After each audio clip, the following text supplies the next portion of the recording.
안녕하십니까. 혼란한 정치 시사에서를 술술 풀어보는 송국근의 혼술 10월 7일 금요일 오후에 인사드립니다. 어제 이준석 두 방의 징계와 또 법원의 심판을 받았죠. 가처분 신청은 전부 기각되거나 각하되고 또 윤리위에서 심야에 당원권 정지 1년을 초과해서 1년 6개월 이렇게 되면은 이준석은 당분간 활동을 하기가 어려워집니다. 본인이 어떤 앞으로 어떤 선택을 할지 모르겠지만 또 SNS 활동, 방송 활동을 하면서 여러 가지 또 논란을 일으킬 소지도 있고 이 윤리위 징계 자체에 대해서 또 가처분 신청을 할 수도 있지만 어쨌든 이준석은 지금 퇴출되는 단계에 들어갔습니다. 그리고 좀 주목되는 것이 그러면 앞으로 어떻게 될 것이냐. 자, 이 문제인데 그 부분을 한번 좀 정리를 해보겠습니다. 일단 이준석이 퇴출이 되는데 다음 관심은 그렇다면 다음 당대표는 누구냐. 여기에 모아지고 있죠.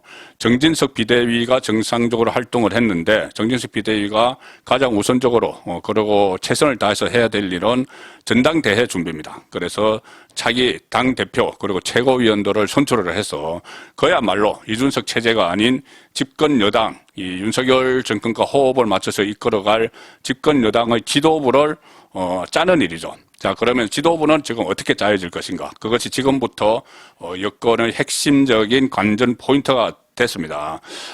일단 친윤, 반윤 이 대결 구도가 지금 성립이 될 것 같습니다. 반윤 쪽에서 상당히 뭔가 기획된 그런 은사들을 지금 쏟아내고 있는데 특히 이준석을 대신해서 선수 교체가 이루어질 것 같습니다. 윤석열 대통령을 향해서 이 막말을 하고 조롱을 하고 하는 그 선수 교체가 이루어질 것 같은데 이준석의 다음 바통을 이어받을 선수가 누구냐? 아마 유승민 전 의원이 될 것 같습니다. 유승민으로 선수가 교체된다. 어떻게 보면은 이준석은 유승민 전 의원의 친구 아들이죠.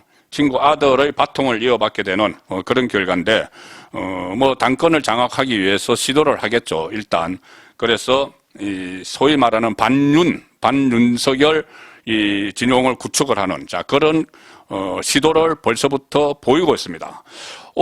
어제 그 윤리위원회 결정에 대해서 법원 결정에 대해서는 뭐라고 하지 못하고 법원이 심판을 했기 때문에 그 윤리위원회 결정에 대해서 지금 아주 원색적으로 국민의힘을 비판을 하고 그 배후에 윤석열 대통령이 있는 것처럼 지금 계속 여론전을 펼치기 시작했습니다.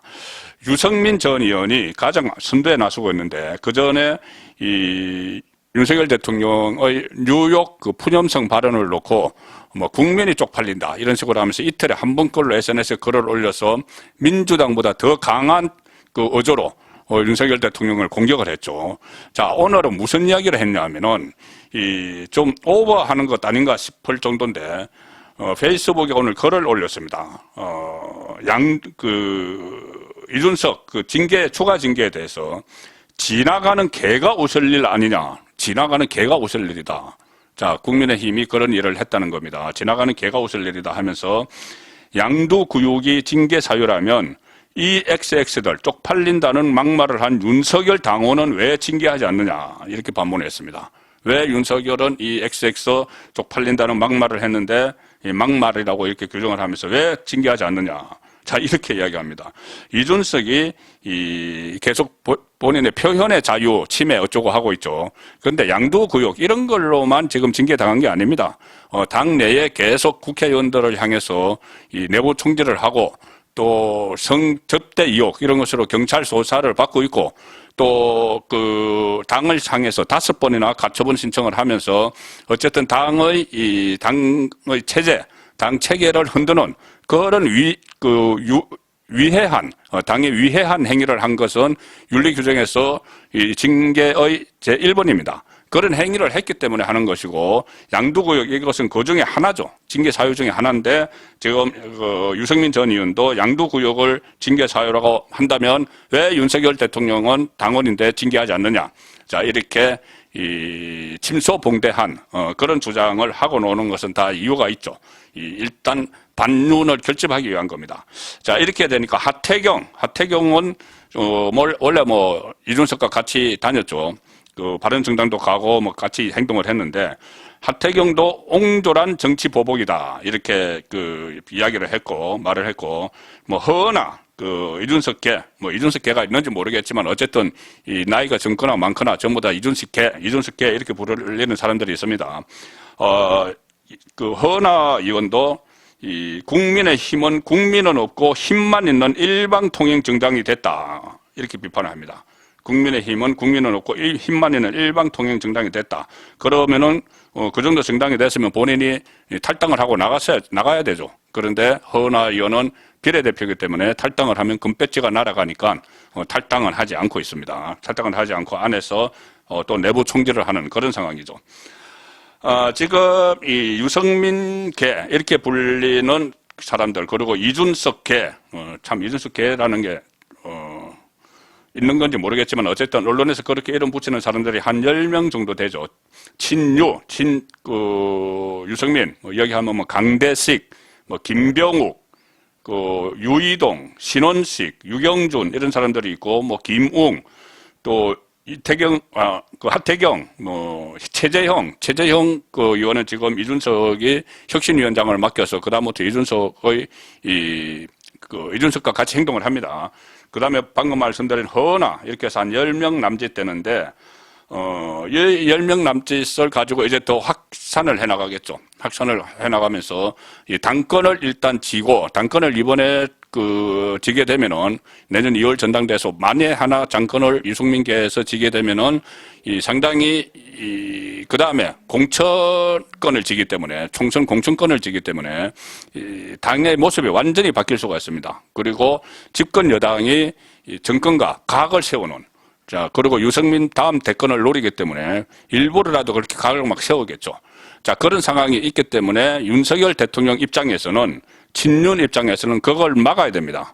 그러면 누군가 대항마를 내세워야 될 텐데, 자, 대항마가 지금 마땅치 않다. 그런 이야기가 나옵니다. 그런 이야기가 나오면서, 원희룡 차출설, 국토교통부 장관, 원희룡 차출설, 심지어 한동훈 차출설, 한동훈 법무부 장관을 일찌감치 내세우자. 이런 이야기도 지금 나오는데, 그것은 아무래도 플랜 B죠.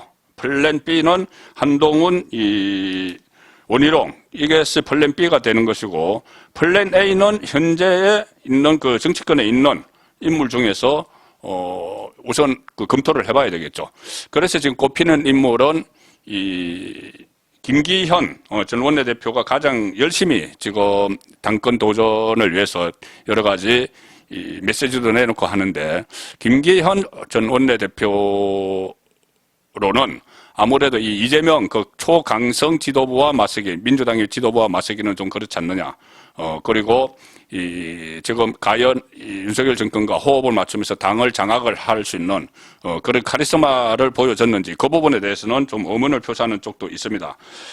그 다음에 안철수 의원도 지금 당권 도전 사실상 선언을 했죠. 안철수 의원의 명분은 있습니다. 뭐냐면은 이 대선 때 후보 단일화를 할 때 그때 장제원 의원이 단일화 협상의 정권을 가지고 안철수 후보에게 이 후보 단일화를 해주면 나중에 국민의힘에 같이 당시 국민의당과 합당을 해서 국민의힘에 안착을 하는데 우리가 도와주겠다는 약속을 했다는 말이 있죠.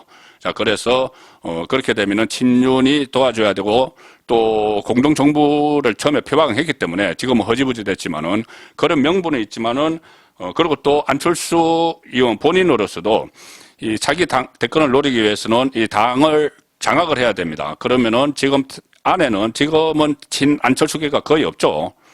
그렇기 때문에 본인이 당 대표가 이번에 돼야지 공천권을 행사해서 자기 사람들을 자기 세력을 만들 수 있기 때문에 안철수 의원도 어떻게 보면 여기서 이번 승부에 사생 결단을 내야 되는 그런 처지이기는 하지만 지금 국민의힘 안에서 아무리 친윤 쪽에서 지원을 한다고 해도 이것을 안철수를 자기 당대표로 받아들이기는 상당히 거리감이 있는 사람들이 많이 있습니다. 안철수 의원이 10년 동안 정치를 하면서 문재인 세력과도 손을 잡았었고 또 탄핵 세력과도 또 손을 잡았었고 이랬기 때문에 상당히 친윤이 도와준다고 해도 안착하기가 상당히 힘든, 그러니까 세력을 확대하기가 힘든 당대표가 되기 위한 세력, 그런 상황이 있는 것이죠.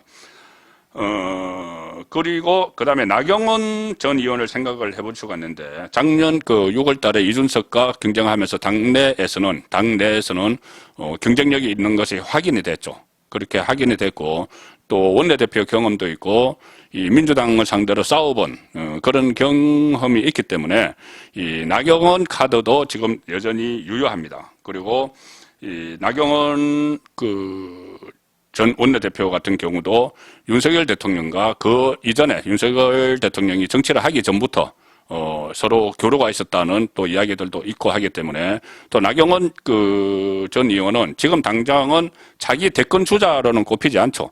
그렇기 때문에 윤석열 대통령 입장에서도 어떤 호랑이 새끼를 키우는, 정치권에서 하는 말로 본인이 너무 여당 대표가 너무 자기 대권과 연결되어 있으면은 이 차별화를 막 하기 때문에 정권과 부담스러운데, 지금 나경원 전 의원은 그런 상황은 아니죠. 그래서 나경원 전 의원도 윤심이 실릴 수 있는 카드다. 자, 이렇게 보는데, 그렇게 보면 지금 안철수, 나경원 이쪽이 아무래도 플랜 A가 될 것이고, 플랜 B는 이 카드가 도저히 안 된다 싶으면은 플랜 B로 이 한동훈이든 원희룡이든 이렇게, 아니면 권영세 통일부 장관이든 이렇게 지금 내각에 있는 사람들이 차출될 가능성도 있는 것이죠. 자, 현재까지는 그런 분위기가 진행이 되는 것이고, 앞으로 또 변수도 있을 텐데, 하나 또 추가해서 말씀드리고 싶은 것은 정진석 비대위에서 아마 전당대회 하면 경선 룰도 거기서 다 초안을 만들고 갈 텐데, 여기서 지금 국민의힘 안에서 나오는 이야기 중에 하나는 이런 게 있습니다. 역선택 방지 조항을 넣어야 된다. 이준석이 작년 6월 달에 책임당원 투표에서는 나경원 후보에게 졌는데 30%가 반영된 일반 국민 여론조사에서 압도적으로 이겨서 당권을 잡았죠. 그 결과 그때 이준석을 역선택한 민주당 지지층들이 역선택했다, 그런 분석이 나오고 있죠. 그래서 결국 그런 식으로 하니 당에 이렇게 혼란을 일으키고 내부 총질을 하고 민주당 지지층의 응원을 받으면서 이준석이 소동을 일으켰기 때문에 이것을 이준석 방지 조항을 넣자, 그래서 역선택 방지 조항을 넣자 이건데, 역선택 방지 조항이란 게 응답자에게 물어보는 거죠. 당신은 민주당을 지지를 하느냐, 국민의힘을 지지를 하느냐 물어보는데, 거기서 완전히 걸러내지지 않을 수가 있습니다. 민주당 지지자가 국민의힘 지지자라고 이야기하면은 그대로 대상이 되는 거죠.